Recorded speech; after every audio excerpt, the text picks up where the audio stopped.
জানো অনন্যা, আমার এখনো সেই পুরোনো দিনগুলোর কথা মনে পড়ে। তোমার সাথে ব্রেকআপটা না হলে হয়তো ভালো হতো। বৃষ্টির সাথে আমি শুধু মানিয়ে নিচ্ছি। মন থেকে ভালোবাসাটা এখনো তোমার জন্যই রয়ে গেছে। নিখিল, বৃষ্টি, তুমি যা শুনলে মানে তা আসলে অনন্যা আমার এক্স গার্লফ্রেন্ড ছিল।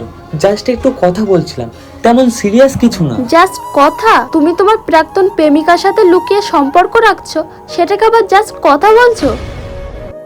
তুমি যদি অনন্যাকে ভালোবাসতে তাহলে তাকেই বিয়ে করতে। আমাকে বিয়ে করে আমার জীবনটা কেন নষ্ট করলে?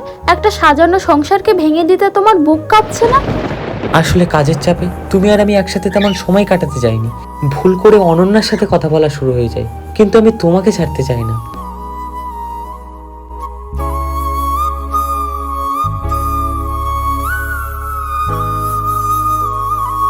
বৃষ্টি, আমাকে একটা সুযোগ দাও প্লিজ। আমি ওর সাথে সমস্ত কন্ট্যাক্ট বন্ধ করে দেবো। যে কাজ একবার ভেঙে যায় তা হাজার চেষ্টা করার পরেও নিখুঁতভাবে কখনো জোড়া লাগে না নিখিল। তুমি ওর কাছেই ফিরে যাও। রোজ রোজ একটা সম্পর্কে মিথ্যে অভিনয় করার থেকে সত্যি বিচ্ছেদ হওয়া অনেক ভালো।